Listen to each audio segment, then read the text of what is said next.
He's using legal tricks to get new pics. I speak of a New York man who's suing his wedding photographers because he says the pictures were crap and they missed the last dance and bouquet toss. I believe bouquet is an Australian midget. But as the New York Times reports, Todd Remus doesn't just want his $4,100 back. I think he's on the right there. He also wants $48 grand to recreate the wedding, and that's on his bride, and have the pictures and video reshot by a different photographer. So you're thinking that seems a little extreme, but maybe it's kind of romantic, right? Well, what if I told you the wedding took place back in 2003 and that it really might be hard to recreate since the Remys are now divorced and his ex-wife has moved back to Latvia? Oh. I bet you feel stupid for thinking the whole thing was romantic now, but maybe not as stupid as the Manhattan State Supreme Court Justice who allowed the case to proceed and actually quoted Barbra Streisand's song The Way We Were in her decision, writing, "This is a case in which it appears that the misty watercolor memories and the scattered pictures of the smiles left behind at the wedding were more important than the real thing." Next on the justice's docket, the state versus Corgi who won't fetch without blanket. When are we?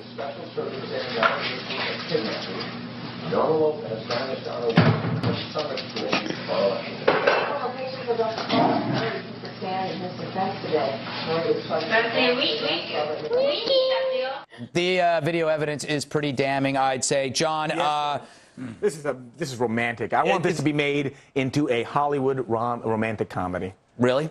No. I don't think you do. I think you're lying. Brooke, you're a lawyer-ish. How could the judge let this suit go forward? I don't know. I love judicial creativity, but I have to say, this guy would have had a decent case if the statute of limitations hasn't run. In the United States, in order to sue for breach of contract, you have to sue within 6 years. And it's been, what, 9 years? Yeah. Since? So I don't know. There's something obviously wrong with him. Yes. There is absolutely something wrong with him. I think what you said about the judge, if there was ever a perfect case for the need for tort reform and these stupid cases getting thrown out, this is one of them. But look, if he wanted to just say he just wants to sue the photographers, fine, maybe there's a case right on the narrow means. But for trying to get $40,000 or $50,000 to recreate the wedding, why doesn't he just hire a nice digital artist, take the pictures, Photoshop, and they'll look great. You can do anything with computers. But Robert, then we wouldn't have a story.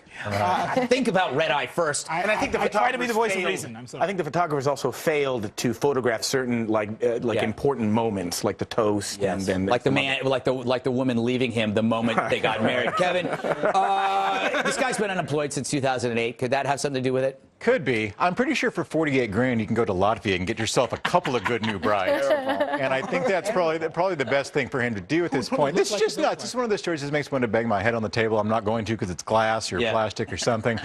But good God, what is he thinking? This is just the sort of thing that you just want. He should be horsewhipped in public. And I'm not saying that facetiously. People who file these sorts of lawsuits should really be facing corporal punishment. Can I point out a theory, though, that I have? Okay. Yeah.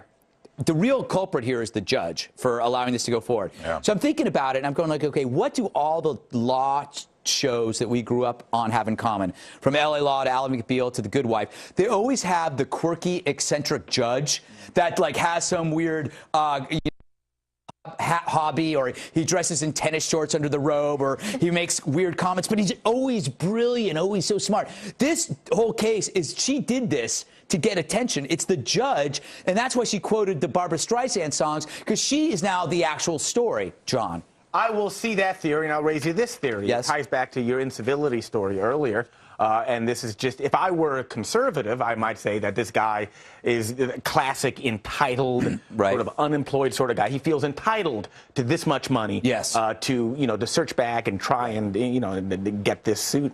All right. Well, we'll leave it at that then. Do you have a comment on the show? Email us. It's redeye@foxnews.com. Almost lost my mind there. And to leave a voicemail, my direct line, 212-462-5050. Still to come, the halftime report from TV's Andy Levy. Not as cute as Dana Perino. Tonight's halftime report is sponsored by tightrope walkers, those individuals who practice the art of walking along a thin wire or rope at a great height, usually in front of an audience. Thanks, tightrope walkers.